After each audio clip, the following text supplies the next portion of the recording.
Hello, I'm Jen, and this is Literary Love. Welcome back to my channel. In today's video, I'm going to be talking about the 24 books that I want to read in 2024. I have separated the video into sections according to which books I already own, which books I have pre-ordered, and which books I will still need to purchase. However, in the description box, I'm going to list the 24 books that I want to read this year by months.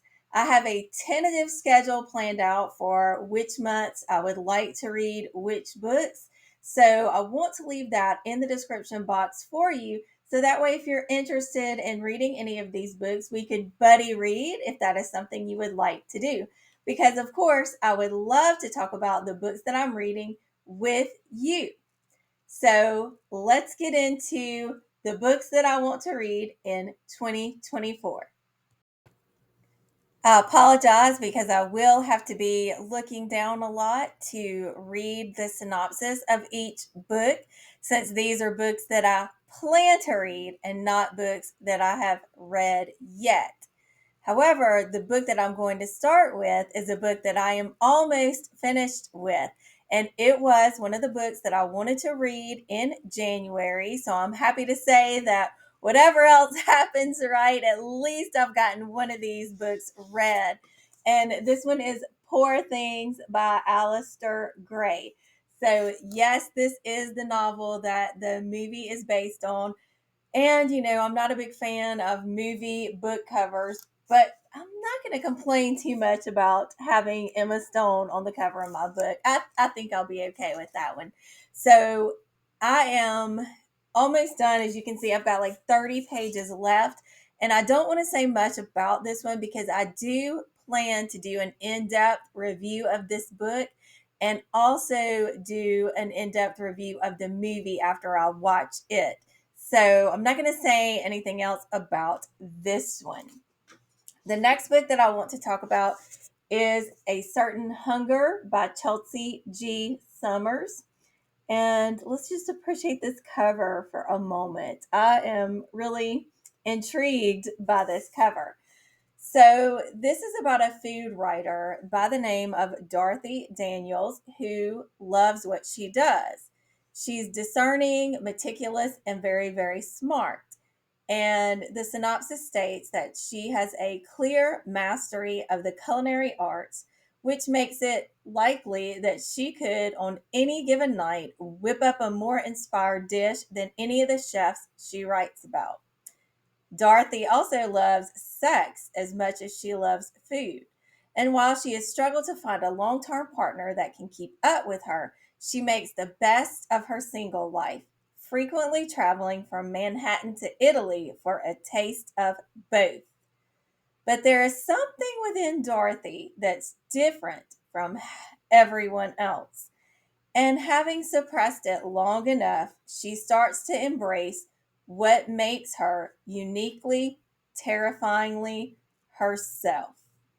This says it's a satire of foodieism, a critique of how gender is defined, and a showcase of virtuoso storytelling. Yes, yes, yes. I am so excited about this one. The next one that I have is Negative Space by B.R. Yeager.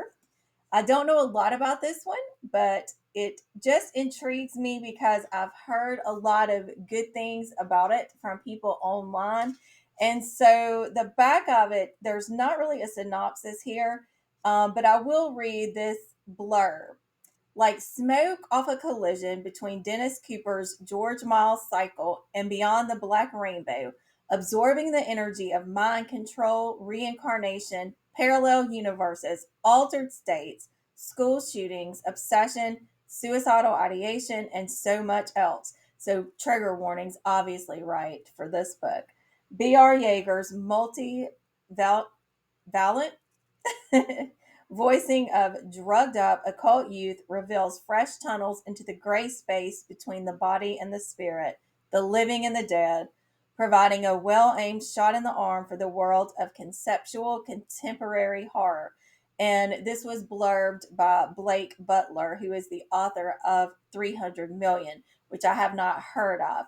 But this one does sound interesting to me. Sounds like it could get into some existential dread for sure. So definitely check trigger warnings for this one. The next one I have is a classic. I do have a few classics on this list. And this one is Maurice by M.S. Forster. So I first heard about this from the Carter Hall School of the Folklore and the Fantastic. And I will link that school down in the description box below. I've taken several courses from Brittany and Sarah at Carter Hall, and they are absolutely amazing. And so I will definitely link them down below. And they put on a dark academia course a little while back. And this is one of the books that was included in that course. And I was really excited because this is a dark academia book that I have not heard of. And it's also a classic. So I'll read the synopsis to you. Set in the elegant Edwardian world of Cambridge undergraduate life, this story by a master novelist introduces us to Maurice Hall when he is 14. We follow him through public school in Cambridge and into his father's firm. In a highly structured society, Maurice is a conventional young man in almost every way, except that he is homosexual. Written during 1913 and 1914, immediately after Howard's End, and not published until 1971, Maurice was ahead of its time in its affirmation that love between men can be happy. Happiness, Forster wrote, is its keynote. In Maurice, I tried to create a character who was completely unlike myself or what I supposed myself to be.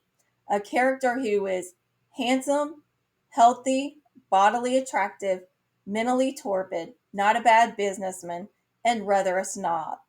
Into this mixture, I dropped an ingredient that puzzles him, wakes him up, torments him, and finally saves him. So I am really looking forward to getting into Maurice. Anything that is ahead of its time immediately intrigues me also.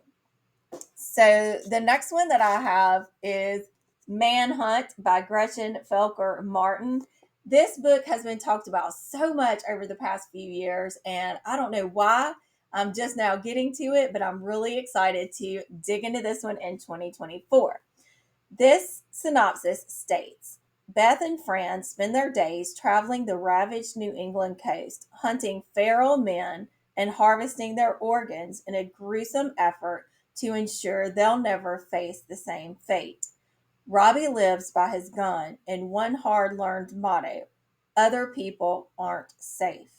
After a brutal accident intertwines the three of them, this found family of survivors must navigate murderous turfs, a sociopathic billionaire bunker brat, and awkward relationship dynamics, all while outrunning the packs of feral men and their own demons.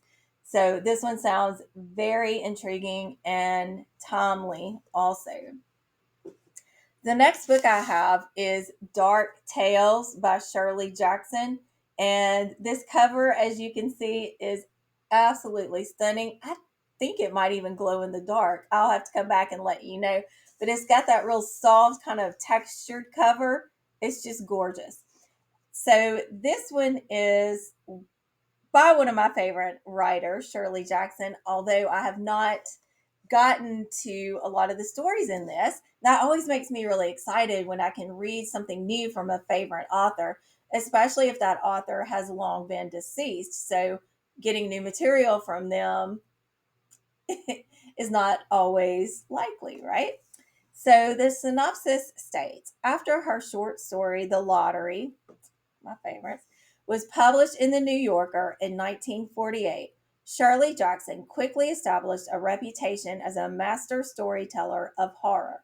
This collection of classic and newly reprinted stories provides readers with more of her unsettling tales, including The Possibility of Evil and The Summer People. Now, I have read The Summer People, and I really like it too. In these deliciously dark stories, the daily commute turns into a nightmarish game of hide and seek. The loving wife has homicidal thoughts, and the concerned citizen might just be an infamous serial killer. In the haunting world of Shirley Jackson, nothing is as it seems, and nowhere is safe. So I really look forward to getting into this one. I love the way that Shirley Jackson writes about everyday life, but brings horror to that experience. So the next book that I have is Let Us Descend by Jesmyn Ward. Again, this cover is so pretty. And this was, as you can see, one of my book of the month picks. And the synopsis here states Let Us Descend is a reimagining of American slavery, a beautifully rendered book, as heart wrenching as it is beautiful. Searching, harrowing, replete with transcendent love, the novel is a journey from the rice fields of the Carolinas to slave markets of New Orleans and into the fearsome heart of a Louisiana sugar plantation. Annis, sold south by the white enslaver who fathered her, is the reader's guide through this hellscape. As she struggles through the miles long march, Annis turns inward, seeking comfort from memories of her mother and stories of her African warrior grandmother. Throughout, she opens herself to a world beyond this world, one teeming with spirits of earth and water, of myth and history, spirits who nurture and give, and those who manipulate and take. While Ward leads readers through the descent, this, her fourth novel, is ultimately a story of rebirth and reclamation.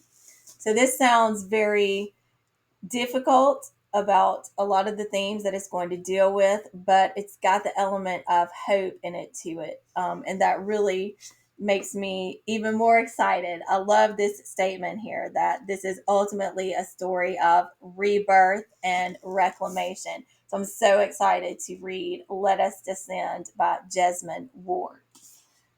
So the next book that I have is Out There Screaming, which is edited by Jordan Peele.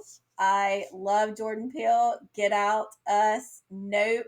Now, I'll be honest to say Nope did not work as well for me as Us and Get Out, but I definitely appreciated the acting and I thought the cinematography was wonderful. So this is Out There Screaming, and as I said, it's edited by Jordan Peele, and it is an anthology of new Black horror. So, one of the reasons I'm especially excited to read this collection is because it includes a story by one of my favorite writers of all time, Tananarive Due.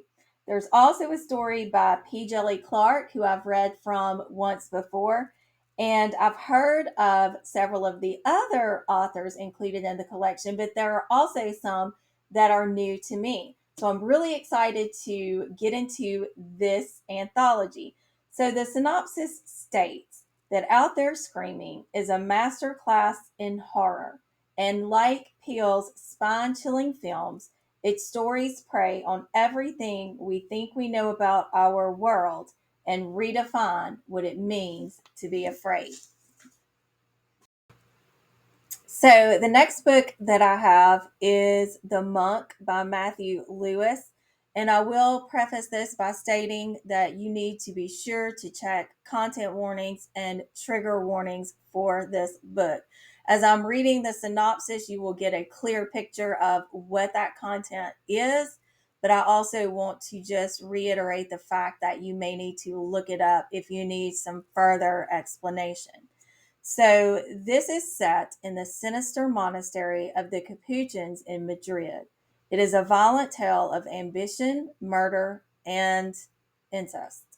The great struggle between maintaining monastic vows and the fulfillment of personal ambitions leads its main character, the monk Ambrosio, to temptation and the breaking of his vows, then to sexual obsession and SA, and finally to murder in order to conceal his guilt. The mixture of the supernatural, the horrible, and the carnal makes this book as sensational as it was when it was first published in 1796.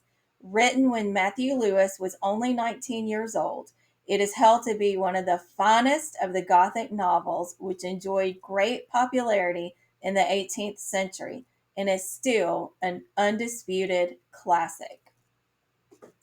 So the next book I have is The Vampire and Other Tales by John Polidori. So I'm only planning to read The Vampire from this collection. And John Polidori has connections to Mary Shelley and her spouse, Percy Bysshe Shelley, and connections to Lord Byron. I don't want to go into too much of that right now because when I read The Vampire, I want to do a deep dive into those connections and talk more about the relationships and other stories that came out of this little get together where John Polidori wrote The Vampire. So, again, also something that's very interesting is that it is believed by several that John Polidori wrote this vampire in his story, The Vampire, based on Lord Byron. But again, I don't want to say a lot about this one because I do want to go into a deep dive when I read it. And again, I will be linking in the description box down below the months that I plan to read each of these books. So you can look out for those and watch.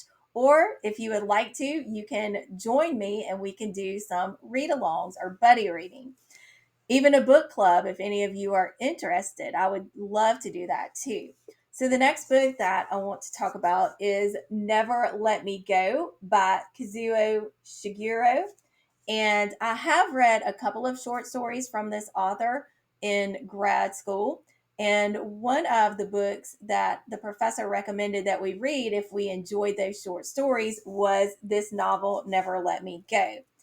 And this states, as children, Kathy, Ruth, and Tommy were students at Helsham, an exclusive boarding school secluded in the English countryside. It was a place of mercurial cliques and mysterious rules, and teachers were constantly reminding their charges of how special they were. Now, years later, Kathy is a young woman. Ruth and Tommy have re entered her life, and for the first time, she is beginning to look back at their shared past and understand just what it is that makes them so special, and how that gift will shape the rest of their time together. Suspenseful, moving, and beautifully atmospheric. So, don't know much about this except for the synopsis, and that's how I want it to be. The next book that I'm going to talk about that I want to read this year is Parable of the Sower by Octavia Butler. This has often been compared to The Handmaid's Tale, and I really love The Handmaid's Tale. It's one of my favorite books, and this one has very similar kind of themes from what I've heard.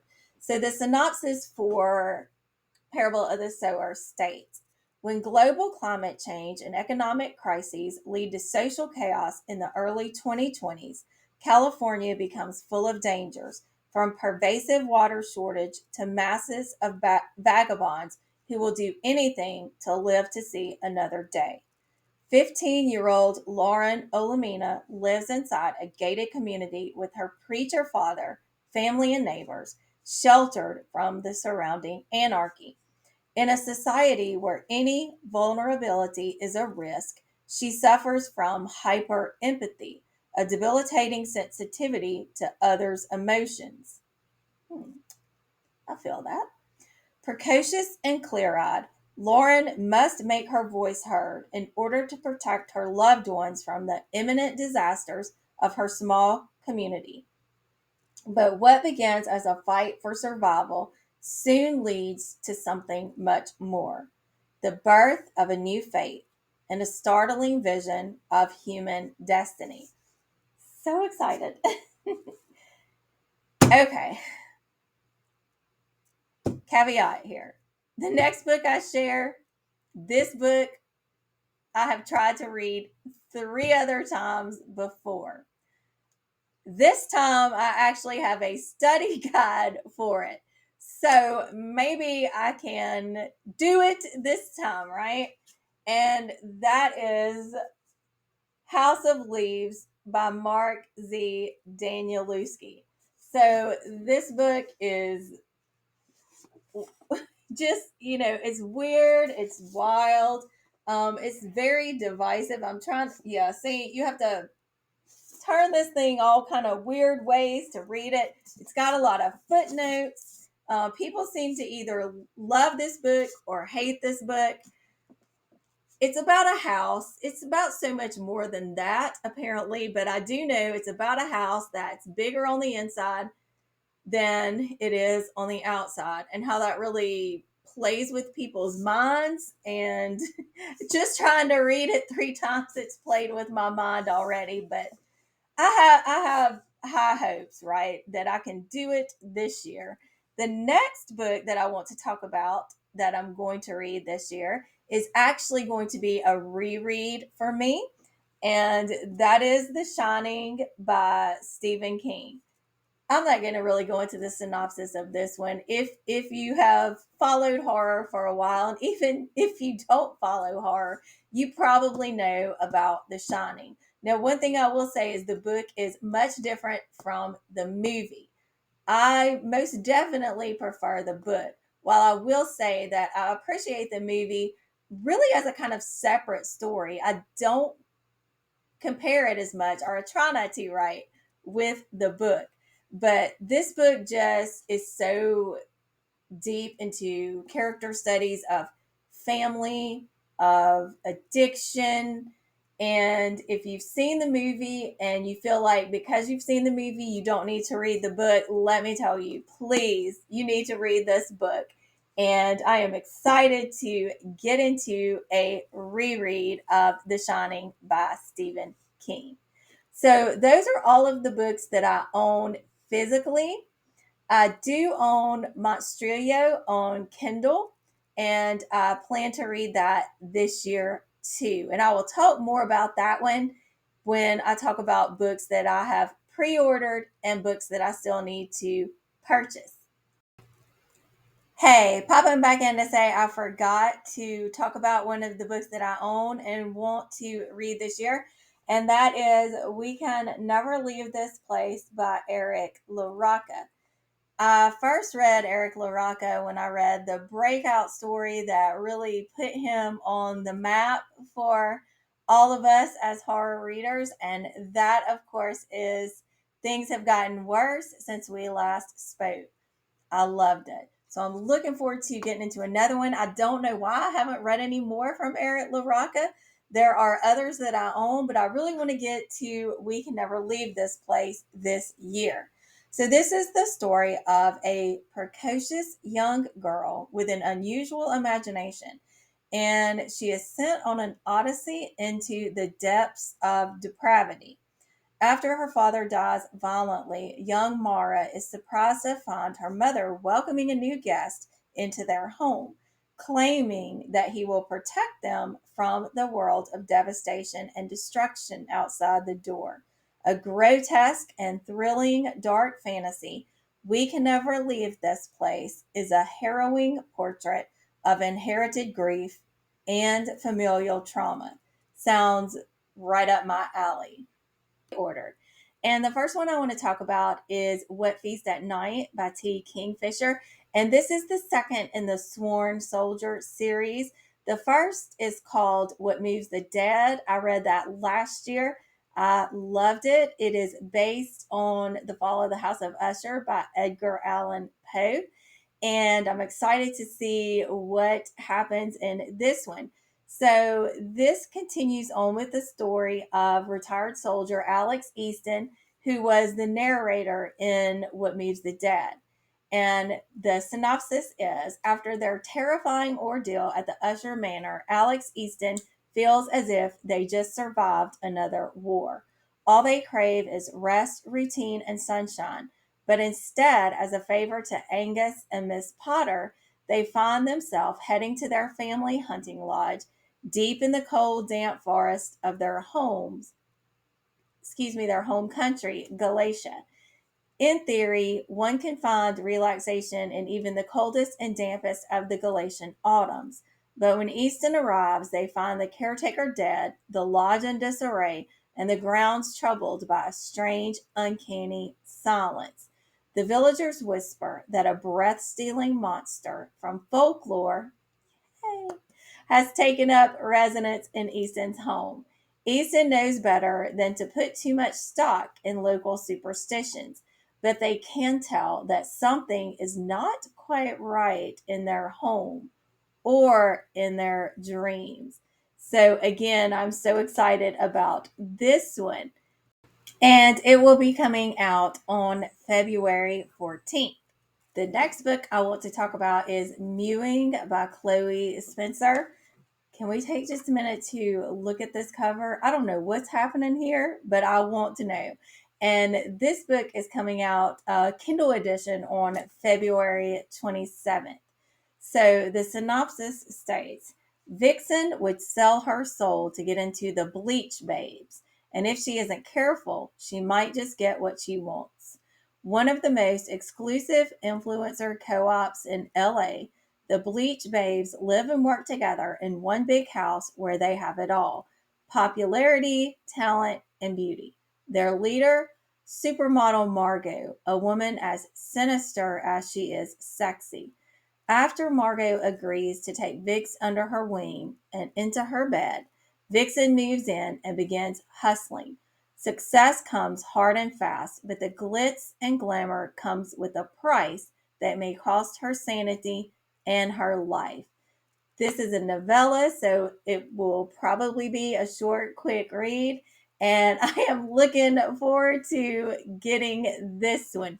Again, this one comes out on Kindle on February 27th. The next book that I pre ordered and want to talk about is An Education in Malice. Again, this cover. So I have read from author S.T. Gibson before. I read A Dowry of Blood and was completely blown away by it. The writing is stunning, the story is stunning.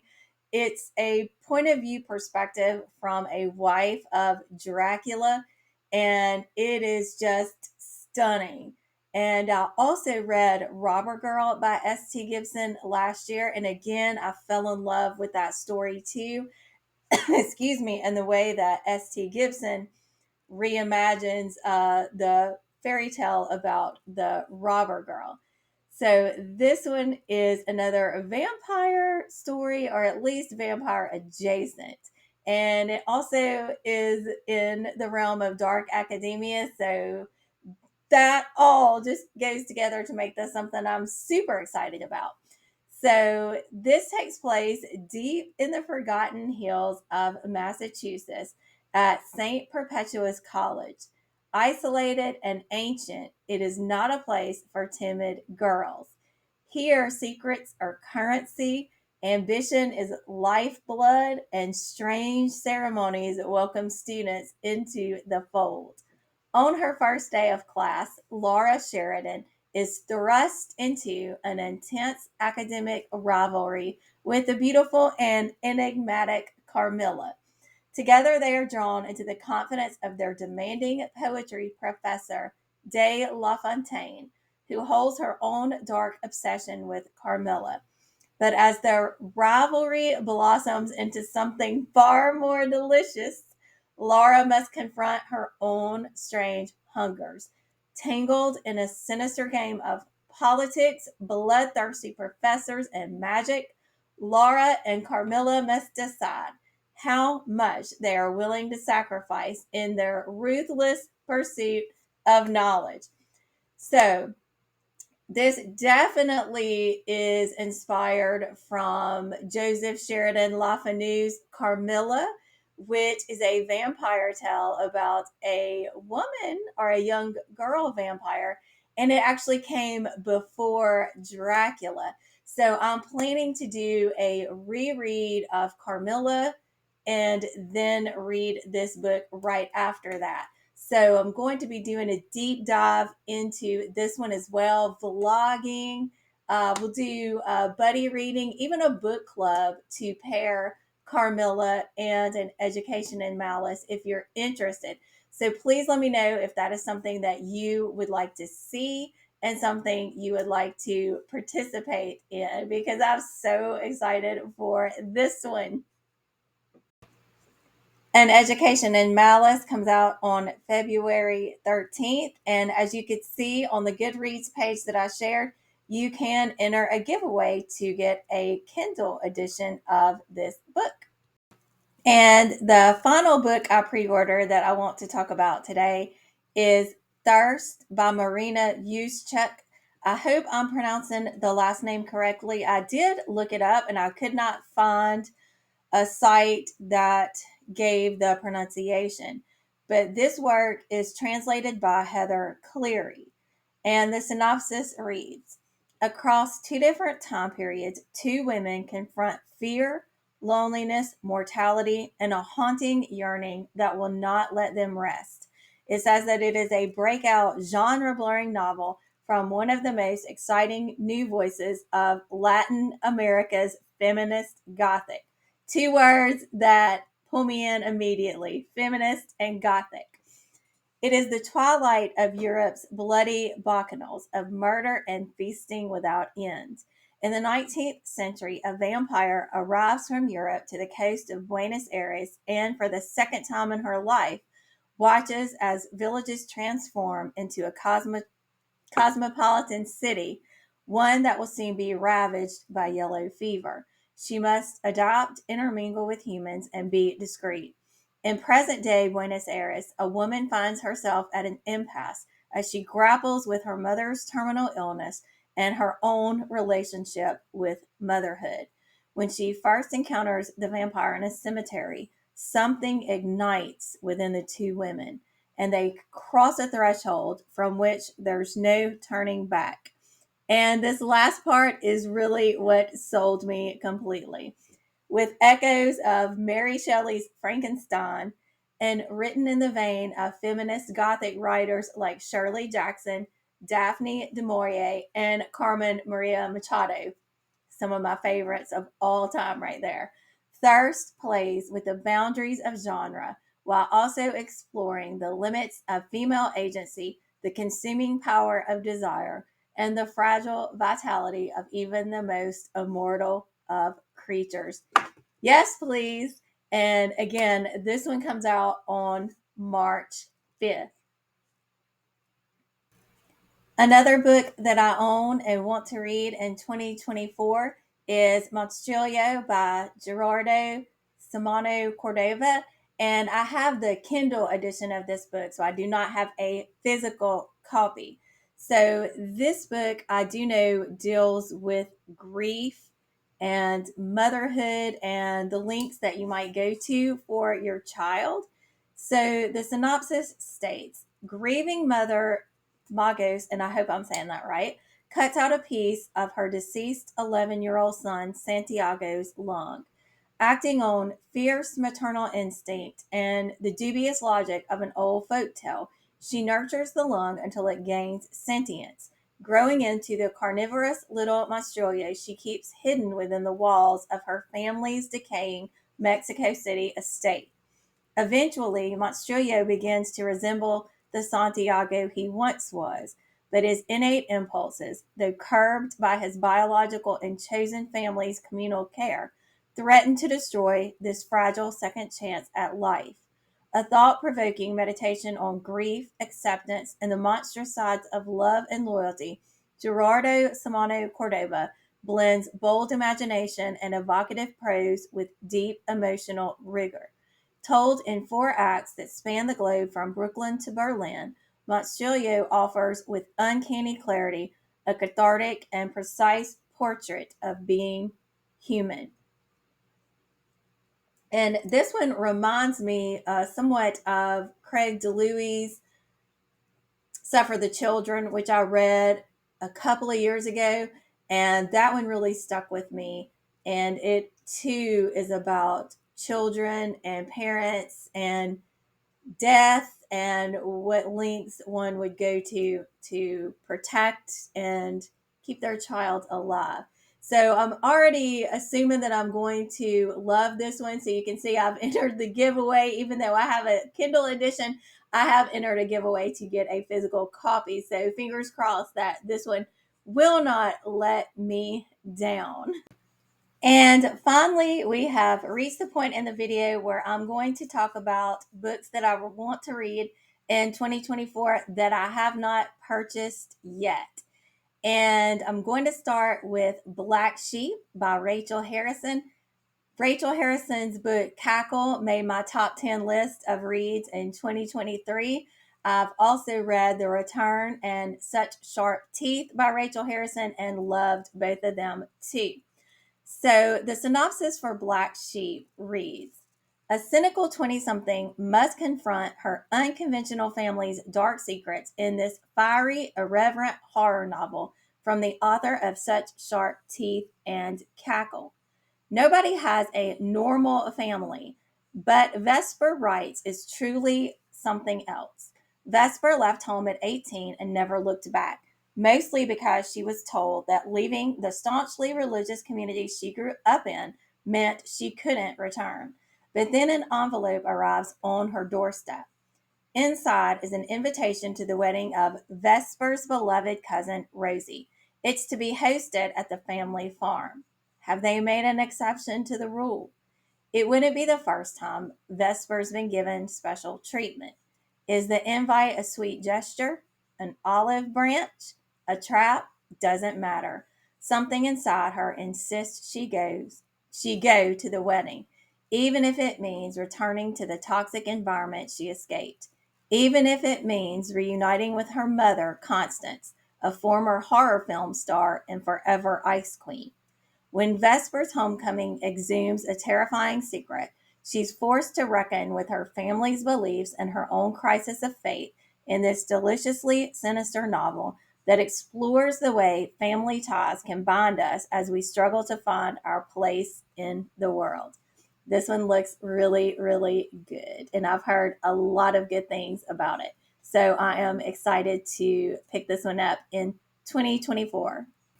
Another book that I don't own but want to read in 2024 is Earthlings by Sayaka Murata, translated by Jenny Tapley Takamori. And I have heard so many things about this one. I've heard this is quite a wild ride. The synopsis states, Natsuki isn't like the other girls. She has a wand and a transformation mirror. She might be a witch or an alien from another planet. Together with her cousin, Yu, Natsuki spends her summers in the wild mountains of Nagano dreaming of other worlds. When a terrible sequence of events threatens to part the two children forever, they make a promise, survive no matter what. Now Natsuki is grown. She lives a quiet life with her asexual husband, surviving as best she can by pretending to be normal. But the demands of Natsuki's family are increasing. Her friends wonder why she's still not pregnant, and dark shadows from Natsuki's childhood are pursuing her. Fleeing the suburbs for the mountains of her childhood, Natsuki prepares herself with a reunion with Yu. Will he still remember their promise? And will he help her keep it? I don't know much else about this, and that's how I want to go into it. So I'm looking forward to seeing just what this book is all about. So the last two books on my 24 to read in 2024 list were put on my radar by a fellow booktuber, Super Blomper, and I will link her down in the description box below. So the first one is Hawk Mountain by Connor Habib. And I'll go ahead and say my daughter just got home from school a few minutes ago. So if you hear noise in the background, that is my daughter. She may also come bursting through my door at any moment. So just be prepared for that. So again, this is called Hawk Mountain and it is by Connor Habib. And the synopsis states, an English teacher is gaslit by his charismatic high school bully in this tense story of deception, manipulation, and murder. Single father Todd is relaxing at the beach with his son, Anthony, when he catches sight of a man approaching from the water's edge. As the man draws closer, Todd recognizes him as Jack, who bullied Todd relentlessly in their teenage years, but now seems overjoyed to have run into his old friend. Jack suggests a meal to catch up. And can he spend the night? I would say absolutely not. What follows is a fast paced story of obsession and cunning as Jack invades Todd's life. Pain and intimidation from the past unearth knife edge suspense in the present. Set in a small town on the New England coast, Connor Habib's debut introduces characters trapped in isolation by the expansive woods and the encroaching ocean. Ooh, their violence and expression of repressed desire and the damage it can inflict. Both gruesome and tender, Hawk Mountain offers a compelling look at how love and hate are indissoluble, intertwined until the last breath. This sounds so good, so I cannot wait to read this one in 2024.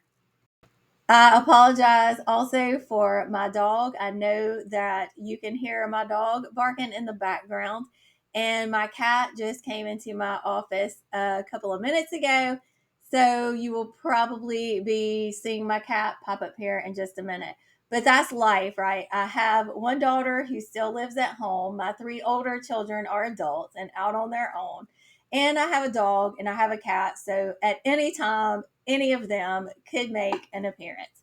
But this final book is, again, a book that was put on my radar by Super Blomper, who I will link in the description box below. But this one is Little Eyes by Samantha Schweblin. And the synopsis for this book states they've infiltrated homes in Hong Kong, shops in Vancouver, the streets of Senegal, town squares of Oaxaca, schools in Tel Aviv, bedrooms in Ohio. They're following you. They're everywhere now. They're us. In Samantha Schweblin's wildly imaginative new novel, Little Eyes, Kentuckys have gone viral across the globe. They're little mechanical stuffed animals that have cameras for eyes, wheels for feet, and are connected to an anonymous global server. Owners of Kentuckys have the eyes of a stranger in their home and a cute squeaking pet following them. Or you can be the Kentucky and voyeuristically spend time in someone else's life, controlling the creature with a few keystrokes. This sounds relevant. Through Kentucky's, a jaded Croatian hustler stumbles into a massive criminal enterprise and saves a life in Brazil. A lonely old woman in Peru becomes fascinated with a young woman and her lush lover in Germany. And a motherless child in Antigua finds a new virtual family and experiences snow for the first time in Norway. These creatures can reveal the beauty of connection between far flung souls, but it's always a but with these things, right? But they also expose the ugly humanity of our increasingly linked world. Trusting strangers can lead to unexpected love and marvelous adventure. But what happens when the Kentuckys pave the way for unimaginable terror? So it looks like this one will have a lot of social commentary, some commentary on AI, social media, all kinds of interesting concepts. And I cannot wait to get into this book. This concludes my 24 books I want to read in 2024 video. Let me know down below in the comments if you've read any of these books. Let me know what you thought. Let me know if you are interested in buddy reading or doing a book club for any of these books. And let me know which books you are most looking forward to in 2024. Thank you for watching. Bye. Hey, this is Editing Jen hopping back on. The book Maurice is written by E.M. Forster. I don't know where I got MS Forster, but it's EM Forster. And my daughter in the background is saying hello in her very own way. But I just wanted to come back on and just tell everyone that it is EM Forster. Bye.